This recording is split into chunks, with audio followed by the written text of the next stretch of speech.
Hi, and welcome to another episode of NextGen AI.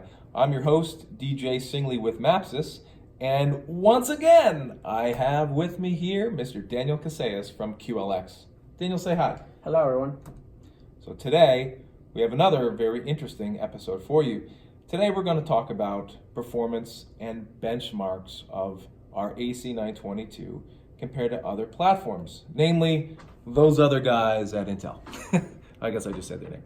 I'm going to start off here, Daniel, and say that we both have now some interesting experience with the platform. We've been using the demo POC box for a while now, a few weeks, and with my customers, my experience has been generally very, very positive. I've had, I think, 3 customers now take the machine for a spin, mostly on Caffe and TensorFlow models, and every single time, in every single instance, those customers have realized somewhere between a 3 to 7x improvement on what they were doing with the other architectures that they were using, and I think that's pretty impressive, right? Oh, definitely. Yeah, for sure, right? So that was really great. So I feel like all of the benchmarks that I've seen from IBM are real, that can be trusted. They're decent benchmarks and they tell the right story.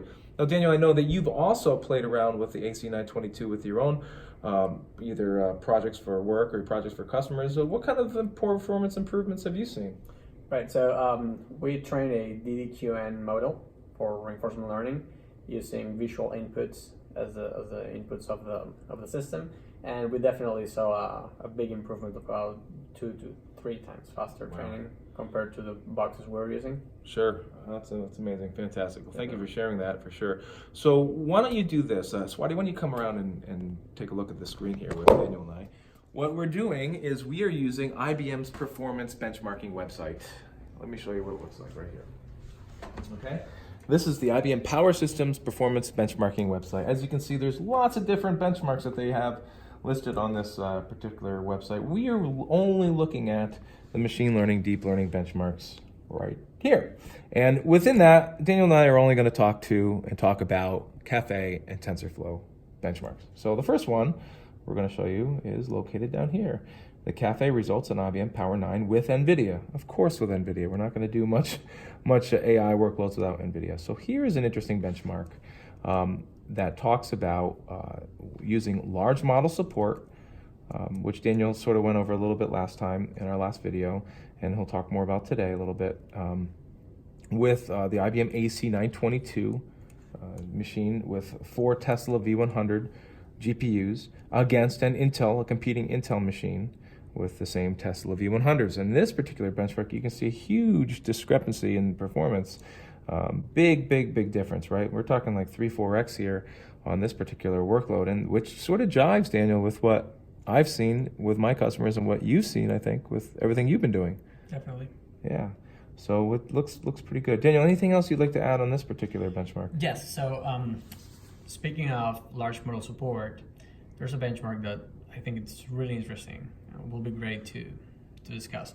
So here the guys at IBM trained the 3D unit on Power 9 with a 32 gigs Volta 100, and they were using large model support. So here we have a comparison between running the model without a memory restriction and how performance changes after hitting the memory restriction and starting to train with much more resolution. So here we have a 5x resolution increase compared to this data. And if we look at the numbers and at the voxels, we have about a 14 performance decrease while having 5 times more data training on the model. And that's actually impressive. Why? Because thanks to NVLink, we're able to achieve this level of performance when using the rest of the system memory to train the model, compared to the bottleneck we will hit if we were training using the PCI Express links, which wouldn't allow us to observe this. I mean, a 14 performance hit is nothing when we're looking at such a big increase in the amount of resolution that we're putting into the system. Wow, fantastic. Okay, yeah, that's a very impressive result for sure, and it's interesting to look at it visualized in this way. Okay. Well, great, Daniel. Well, hold on. We're going to take a look at some other benchmarks. So we talked about Caffe and Caffe large model support. Now we're going to talk about TensorFlow again with NVIDIA. And this is the ResNet 50 image as well, library, right? And this, again, Daniel and I have noticed, performance increases in the, 200 to 700% mark. That's 2 to 7x, right? Well, not all workloads are going to be 2 or 7x as fast. In this particular case, in this workload, we're only seeing a much smaller increase in performance, right? As you can see, the IBM result 1301, the Intel result being 960. Daniel, can you tell us anything about the ResNet 50? What that is for some of our viewers that don't understand what that is, or what ImageNet is? So ImageNet is a large visual database used for training visual recognition systems and models. And ResNet 50 is a deep residual network model that in this case is being used over ImageNet for image classification. Okay, great, good, yeah. Let's take a look at the same result here, though, but with a 4-node cluster and see how that performs. So same result. Here is IBM's result with the 4-node cluster. So as you can see here, with almost a 5,000 point result compared to the 2,000 of the competing architecture, wow, that IBM solution really does pretty well, especially when you cluster it. So that's fantastic.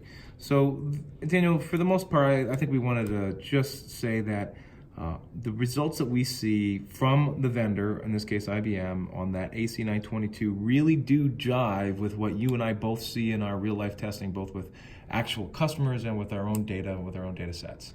Right, depending on the use case, there's definitely an improvement as we saw right here. That's for sure, that's for sure. Okay, then though, just to state the obvious, if you have the wrong use case, you may not see any speed up with an AC922 compared to an Intel type of architecture. Exactly, yeah, it's use case dependent, and anything that requires large model support will have a great improvement, and starting by the capability of doing that, so that's amazing. Outstanding. I think the next video you should be talking more about large model support and how to actually enable it with these frameworks. So I think a lot of folks are going to be interested in seeing that. I think we could close out this particular video just by saying it looks like all of the testing that we've done looks good. The speed ups are real, and this particular machine, when looked at in Intel, when looked at the cost of acquisition, is very comparable. They're right around the same price. So why wouldn't you go for a faster power-based machine from IBM than the competing architectures if you could get such amazing speed up? So that's great. All right, folks, well, listen, we will, Daniel and I will see you in our next video. Very soon. Very soon. We'll talk about large model support. So thanks for watching. And again, Daniel and I are here to help you and make AI less scary for everyone. All right. Thanks a lot. We'll talk to you soon.